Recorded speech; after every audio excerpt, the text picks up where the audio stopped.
listen. If I was Rihanna, I would not touch road either. Touching road no more. Road nah see me again. Come and do it with my man. Okay?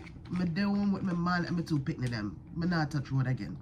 No concert, no studio, no nothing. Me do it with my man and my baby them. Even when there's no hope, you can still go. I never ran, said no, man, I still go. Go, go, go, go, go, go, go, go, go, go, go. Hello, my darlings. It's Gianni. Welcome back to another video. Yes, my darlings. Riley has brought her little elementary school germs home. So I am sick. My husband's sick. And she's fine.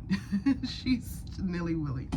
That being said, it's given me a chance to catch up on some reading. And you guys know that the Met Gala is coming up very, very soon.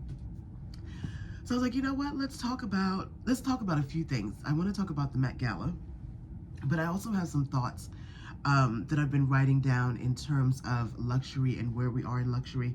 I think it's such a hot topic coming off of what has been happening on TikTok with the Chinese vendors. And so I have some thoughts on just like the golden age of luxury and what that looked like and how I feel we can get back there, if at all, right? So let's get to the matter at hand, darling. I posted this on all my social media. I posted it on Instagram. I posted it on YouTube. Did I post on TikTok? I'm not sure. This is the Met Gala issue. You can see the Met issue, and there are four covers. There's listen. If I was Rihanna, I would not touch road either. Touching road no more. Road nah see me again. Come and do it with my man. Okay? Me do one with my man and me two picnic them. Me not touch road again. No concert, no studio, no nothing. Me do with my man and my baby them. And so what I love is that each issue is gonna have the spread. If you've gotten this already, then you've already seen the different artists and actors and designers and musicians that are part of this issue. And of course the Met Gala, if you don't know, I think it's entitled Superfine, the age of black dandyism. So I don't know if it's the age of black dandyism, but it talks about black dandyism and black men's dress, and I cannot wait. And so I want to show you I meant to show you the covers if you have not seen it on my social media. So there are four covers. There's ASAP, there's Pharrell, and I actually went in for this one because this was done by an artist. What is the artist's name? Gosh, I have a cold, guys. Henry Taylor. So this was actually a commissioned work by Henry Taylor. If you remembered Pharrell's first, his debut, he had that brown jacket and it had the Henry Taylor. If I can find it, I'll put it up here. But it had like the Henry Taylor pictures on that jacket, and so he wanted to have him commissioned. He had him commissioned to do that cover. And then the next cover, of course, is ASAP. Then we have Coleman. Which one? We have Coleman Domingo, and I don't remember what picture he used for the cover. But we have Coleman, who I am obsessed with. Every time this man is on a red carpet, my God. And so, and you guys were saying, just get all of the covers. And I was like, you know what, I kind of should. Even if I just save them for Riley. It's just a moment in time where we have black men on the cover of Vogue, which I just, And then we have Lewis Hamilton. Where's the picture that he put on the, we have Lewis Hamilton. This is not the photo that he used to cut for the cover, but we have Lewis Hamilton. And all of these four men are co-chairs of the exhibition, the Superfine exhibition, which I love. One thing I didn't know is that Denzel was also in this Vogue. I haven't gotten here yet, which again, that's why I have a cold, so I'm gonna stay home and just read all through this. And so again, if you can get to your local Barnes & Noble, I would love to see us run this up and just sell them out. And so I'm gonna go back to Barnes & Noble, and I will probably get the Pharrell one still. I may just get all four because again, I think they're just for keepsake. But this one I got because I was just like, yes, Rihanna, we understand. We understand. We understand. And so while I was at Barnes & Noble, I also got British Vogue. So for those of you who are unaware, I'm actually British born. Moved to the United States when I was younger. And so when I go home, I typically buy up all the British fashion publications. And my sister actually buys British Vogue for me and saves them for when I'm coming over. And so I just told her not to get the May issue because I just bought it here. And it was $12.50. And so I got this one. When I go to Barnes & Noble, I typically get magazines and just sit down and read through all of them. I feel like the fashion in British Vogue, they just give us more. Look at that. Look at that. They just give us more fashion in British Vogue. And then they also have an article on my bae, Alessandro Michele, that I saw in here. I was like, you know what? I'm gonna get that and I'm gonna read it. And so they just had this beautiful spread of black models as well. I don't even know what the spread was, but when I saw that again, I was like, ooh, yes, I'm gonna read that. So I have lots to read while I am on the sick and shut-in list. So another thing I want to show you guys, and another blessing, if you want to call that, about being home, is that I can finally get through. I can finally get through this book. And so this book, Slaves to Fashion, is actually the book that is the foundation of the Met Gala, or the Met exhibit, excuse me, the Met exhibit on Black Dandyism. And this is by Dr. Monica Miller. I believe she's a professor of Africana Studies at Barnard. No, assistant professor of English, please, excuse me. I thought it was Africana Studies. But she's at Barnard College, and so the name of this book is Slaves to Fashion, Black Dandyism and the Styling of Black Diasporic Identity. And so I got this book last summer. This is definitely an academic read. This is definitely something that you can, well, if those of you can skip through it in a weekend, you definitely can. Excuse me. I often say that books like these you have to read as a graduate student. So you just kind of read it, get the gist of what the paragraph is saying, and move on. And so I'm going to attempt to finish this because the Met Gala is the first Monday in May, right? So I have like a week to get through it. Honestly, I am at page 79. And so I skipped through it because I wanted to read the section on hip hop.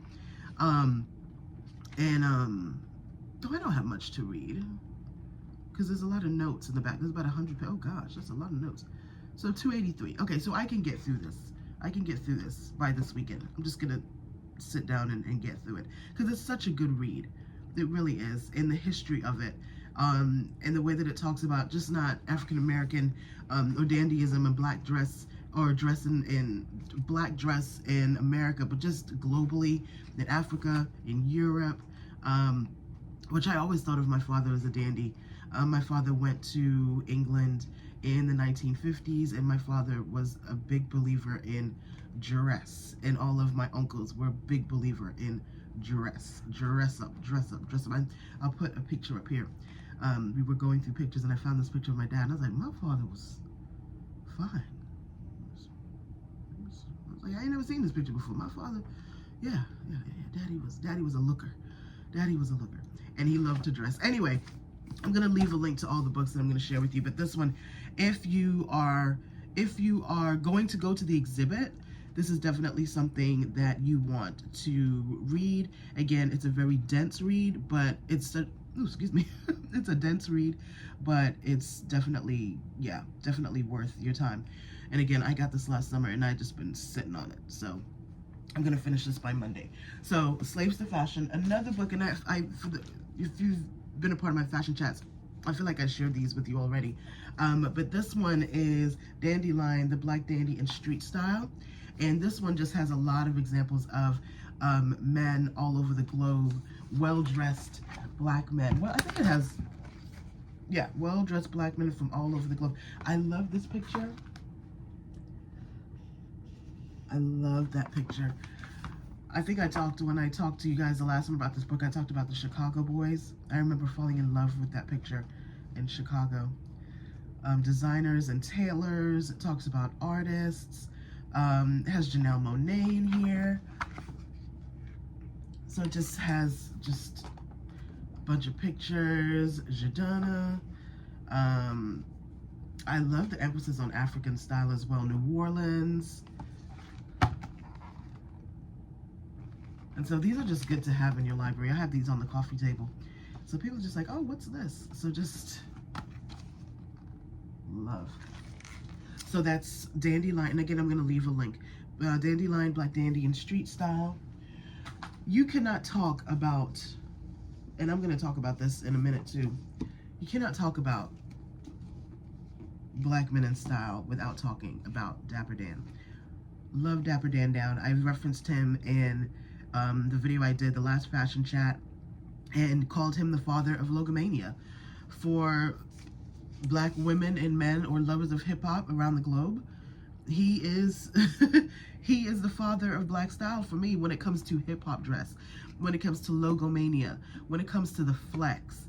Every hip hop artist that we saw coming out of New York and the like, LL Cool J, Houdini, Kool Moe Dee, listen, he put logos all over them, draped them in logos to the point where Gucci ripped off one of his designs and we went ballistic, okay? Because he founded it all. And so all the brands that you see now putting logos over everything, know that comes from him. And Gucci is the only brand to really give him his comeuppance. I feel like Fendi needs to do the same. I really do, because I love a Fendi logo, and I feel like the way that they do logo is all due to him. So Dapper Dan, made in Harlem. I'm saving it because one day I'm going to meet him and I'm going to tell him how much I love him and he's going to sign my book. So yes, I feel like every time I go to New York, I need to take this in case I'm going to run into him. He's all over Harlem, just walking around. He still lives in Harlem, and I feel like I just want to go up there, just see him one more time. Not one more time, one time. So this book, oh, Andre, who will we be missing during this exhibit? Oh, hold on, my nose. Oh my God. Little germsy kids. Andre Leon Talley, The Chiffon Trenches. If you've not read this book or if you have not watched the movie, what are you doing? Please do either or by the first Monday in May, or at least by the time you go see the exhibit in New York. It's just fashion history. I think what I got from this book and also from the Karl book was how instrumental he was in creating who Chanel is. Chanel is a brand, not Coco Chanel. He was such close friends with Karl that he had that pull to say yay or nay, and just the way that he influenced fashion from John Galliano, in his time with John Galliano, and the way, oh God, you just have to read it. You have to read it. You have to read it. You have to look at his history and how important he was to the industry, and we miss him dearly. And one of the things for me that was a highlight of my career, if you have the book, go to page 275. Remember, and if I can find the clip, I'll put the clip up here. When I took my student to the Tamron Hall show, and my student actually became one of Andre Leon Talley's mentees, and his name is actually in here under Tamron Hall. And just talked about Tamron Hall loves edgy Chanel, Balenciaga, and Gucci by Alessandro Michele, yet she also wears emerging American design talents like Denzel Paris on her show. And Denzel Paris is my student that I took up there to meet Tamron and inevitably meet Andre Leon Talley. So I'm very, very, very, very, very attached to this book, and I'm so sorry that I left, because when we went to the show, I was actually going to Chicago the next day, so I had to fly home. And the producer was just like, oh my gosh, Andre, it's gonna take the kids, because it was like 6 or 7 designers. He's gonna take them to dinner. Oh my gosh, you sure you don't want to stay? And I wanted my student to have that time, because if I meet Andre Leon Talley, ain't nobody talking to him but me, okay? I'm sitting right on his lap. And I regret, but don't regret, going to that dinner, because I would have met him and I would have just told him how much I love him. But that was my student's time. And so so read the book or watch the movie before your first Monday in May. So now we've done that, let's talk about something that's been on my mind as we try to figure out, and when I say we, I'm saying those of us who study fashion, I'm sorry, guys, you guys know I'm sick, so whatever this hair is doing is doing. Those of us who study fashion, those of us who have an interest in luxury fashion, those of us who purchase luxury fashion, or just even if you're on the perimeter of the industry and you have an enjoyment of it. And I always want to do a disclaimer. I am a former retailing and merchandising professor. I taught in the classroom from 2015 to 2021. I was the lead faculty of the fashion merchandising program at Johnson & Wales University, their North Miami campus, until they closed in 2019. And then I continued to teach online at various institutions until 2021 online. Excuse me. And so I have my undergrad in fashion merchandising, my master's in education or ed policy. Specifically cultural and educational policy studies. I am a critical race theorist. Yes, I am. So you may hear a little bit of that when I talk about education. I am ABD, and I know we've talked about this doctorate. I'm not getting my doctorate. I know you guys are like, please finish your doctorate. But I'm ABD in EDD in higher education, and I have a graduate certificate in merchandising. That's a lot of letters behind my name.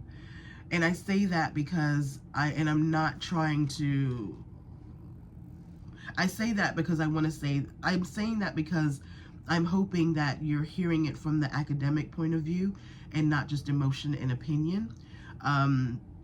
Because this is an industry and it is something that a lot of people love and it bolsters the economy. Retail, as we see right now, retail and what happens in retail affects everybody. There's fashion and then there's the business of fashion, which is retail. And so when we have conversations like this, I want us to be mindful that these positions in luxury bolsters a lot of jobs. There's an article I was reading. Let me pick it up. There was an article I was reading on Retail Dive, and it talked about tariffs. And let me just get a little snippet for you.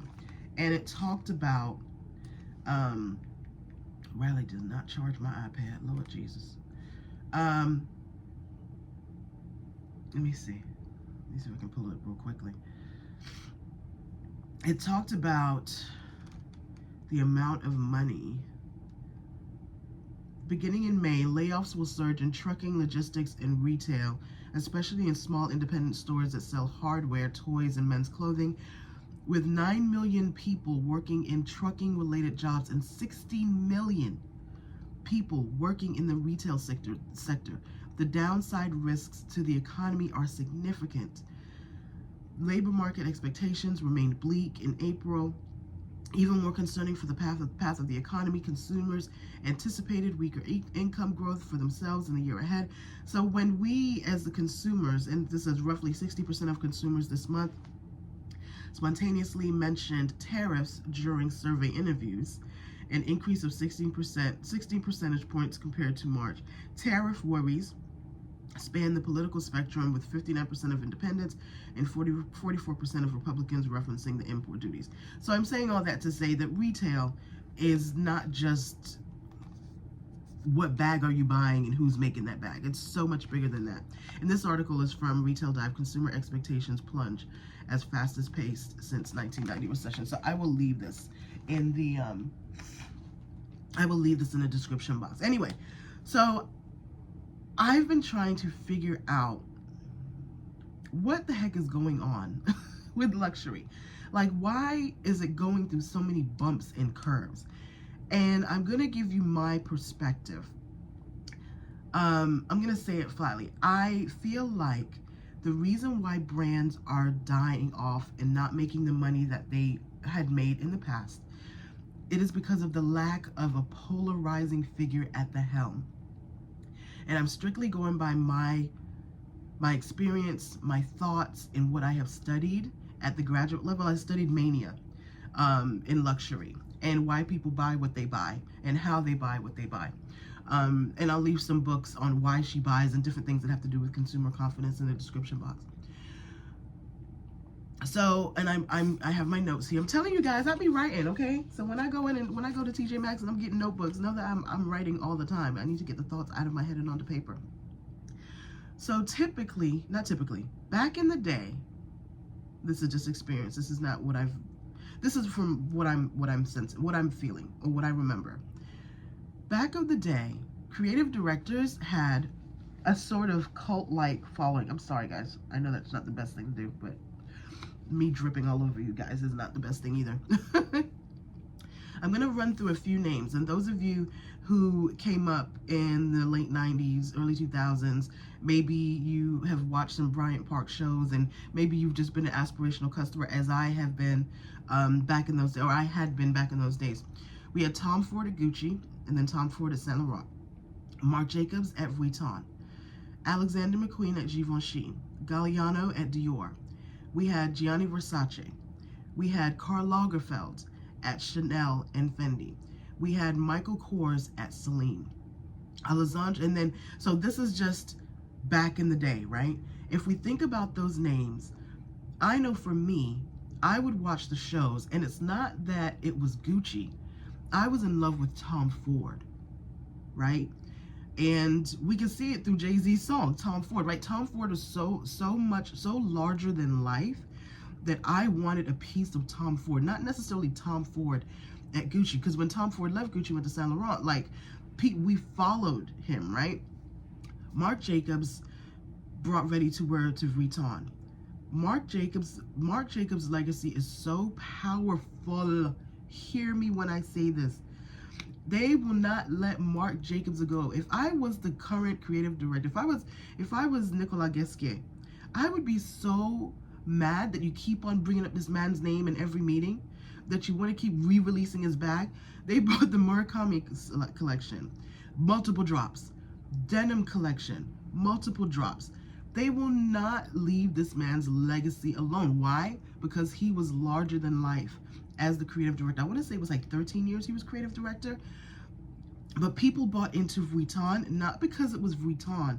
It was because it was Marc Jacobs at Vuitton. And again, we see the power of Marc Jacobs, because what are they bringing back? All of his designs, all of his collaborations, right? Alexander McQueen, we can't even, his greatness is unmatched. And he still has a cult-like following, to where people are paying more money for his vintage pieces, or pieces that he designed, than the current Givenchy, right? I mean, the current Alexander McQueen. John Galliano at Dior, I mean, Sex and the City and John Galliano went hand in hand, right? The dress that she wore, the newspaper dress. And again, the strength of the creative director, they brought the saddlebag back. They brought back the newspaper print back, because they could not let this man go, right? They kept going into the archives just for him. Gianni Versace, I put Gianni Versace here as a polarizing figure, because those of us who were class of 97, 96, 97, 98, 99, I remember the night that Gianni Versace was murdered. And I remember going to South Beach, and I remember putting flowers down at the Versace mansion. True story, I will not go to the Versace mansion for brunch. I know it's like a restaurant, and I will never. I hate to say never, I cannot.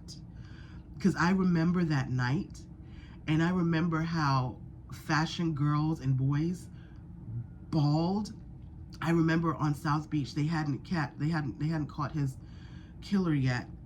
And so there were like checkpoints, and it was just a very hectic time on South Beach. But I went to the club, went to Club Amnesia, and I remember all of the guys wearing their Versace shirts. He was so beloved even before he was murdered, but he was so larger than life that it shook us. It shook those of us who loved luxury and loved him. It shook us. And so that's why I have him here. And then Karl Lagerfeld, we see his power because he left Chanel, and Chanel went crazy. Chanel I feel like now it's getting its footing, but So now who do we have to prove my point that the brands that are doing well or have done well in the past have polarizing figures? Alessandro Michele at Gucci, Pierpaolo Piccoli at Valentino, Nigo at Kenzo, Pharrell at Vuitton, Rick Owens. Oh my gosh. Whenever you see New York street style, you hear Rick Owens. When I tell you he has a cult following, he has a cult following. Of course, he has an eponymous brand. Jonathan Anderson at Loewe, Heidi Slimane. Heidi Slimane went to Saint Laurent, went to Yves Saint Laurent, dropped the Yves. Went to Celine, dropped the accent mark over the E. He became larger than life. And because he became larger than life, there we have it. Phoebe Philo at Celine. They can't let Phoebe go either. To the point where Phoebe had her own line, dropped 2 items, sold out. How much was the bag? Like $5,000? Cult following. Phoebe Philo Celine, I want to say, is probably more expensive. No, that's a lie. Phoebe Philo Celine is probably harder to find on the Real and Fashion File than Celine of today, because she was a polarizing figure. She was at the helm and she made the brand, right? And then of course we have Dapper Dan, who without Logomania. Yes. So I have the second point. I know that was a long intro to that part, but I wanted you to really get a picture of why brands are not doing why brands are failing right now. The brands with strong heads, which I really don't think there are any anymore. Alessandro Michele left Gucci. Gucci's now tanking. Has tanked ever since. He went to Valentino, and I'm going to be honest, I do not prefer him at Valentino, because I loved Pier Paolo at Valentino. I'll see if I can put a picture here of when we went to Rome, and it was all pink, to the point where he has a Pantone Pier Paolo pink. Mighty God. And so here I have also that these creative directors also had products, and I mentioned this briefly. They also had an item that was specific to them, right? So Marc Jacobs was known for his collabs. John Galliano had the saddlebag, has the newspaper print.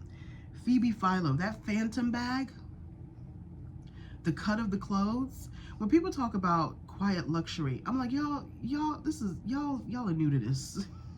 Because Phoebe Philo Celine was the innovator for me of quiet luxury. The cut, the no logo, the minimalism. Like, to me, Phoebe Philo Celine, quiet luxury. And then we have Pharrell and his work with Marc Jacobs and Chanel before he even got to Vuitton, right? He was a polarizing figure before he got to Vuitton, and that's how he actually got to Vuitton, was through those collaborations with Marc Jacobs, with those collaborations and being a Chanel ambassador. That's how he got that position. Tom Ford, the Tom Ford suit. There's a Saint Laurent suit for women, and there's a Tom Ford suit. Everybody knows the tailoring of a Tom Ford suit. And I also will say that most of these creative directors are very, with the exception of Marc Jacobs and those nails, they are very elusive. Even John Galliano, sometimes I like to hear him speak, because he doesn't speak often, but when he speaks, it's like beautiful. But we have the Versace print.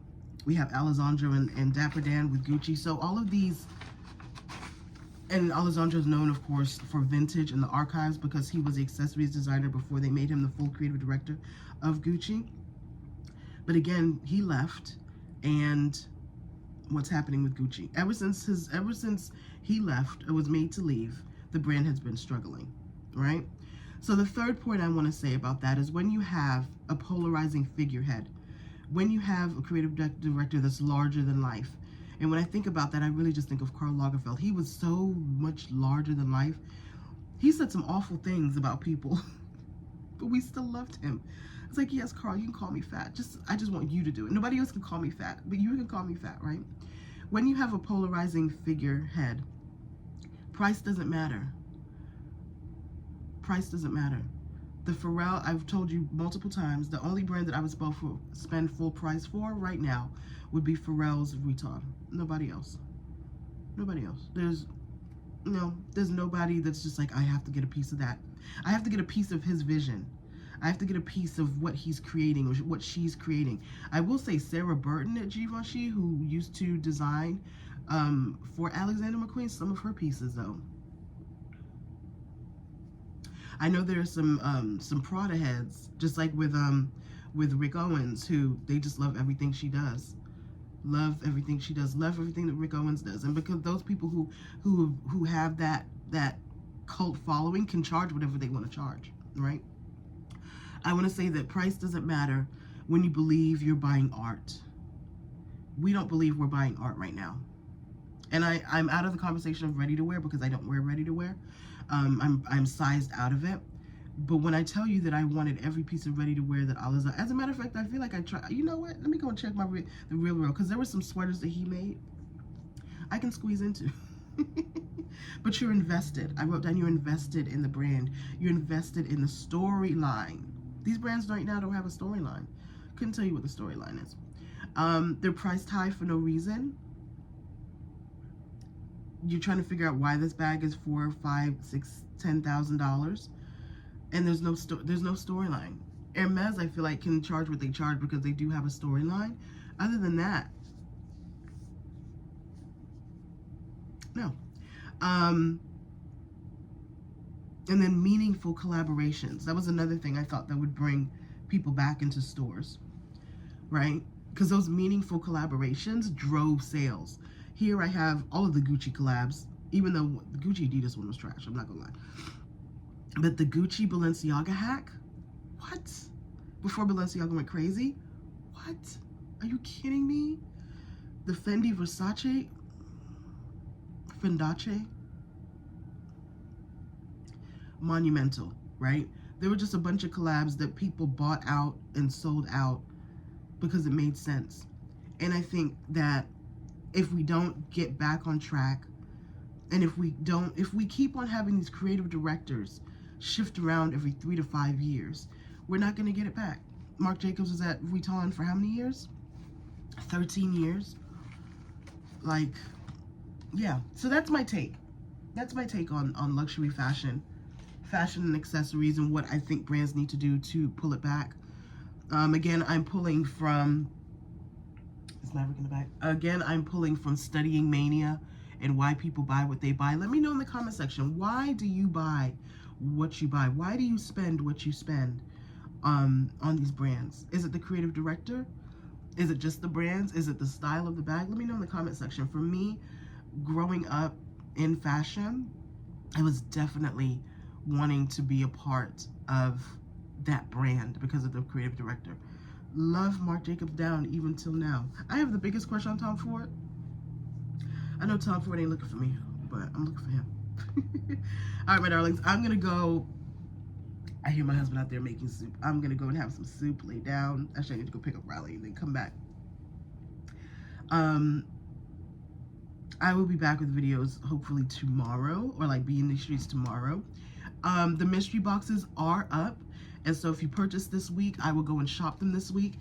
The mystery boxes, what I'm finding, or why I'm doing the mystery boxes, excuse me, is because I find such amazing pieces in these streets. So they're not going to be a stylist box per se, but if you're a size 10, I'm going to scour these thrift streets for the biggest, baddest, boldest size 10 pieces you have ever found and put them in a box. That's what I foresee for the mystery boxes. Just really unique prints and pieces that I'm finding all the time that I don't get because I don't want to clutter up my home. I'd rather just put them in a box and give them to you guys. And I'm also going to do reseller boxes. It's been on my heart to do reseller boxes for a minute because our vintage is crazy and we have a lot of good inventory. Anyway, let me go because my nose is not going to stop. Thank you guys for hanging out with me, and again, like this video, let me know that you enjoy this content, and I will definitely bring you more. And thank you for bearing with the nose and the voice and all that kind of stuff. And I don't know what my hair looks like. Jesus, I just put on a brow for you guys. I was like, I gotta talk to them about this. All right, my darlings, have a wonderful day, and I will see you very, very soon. Bye.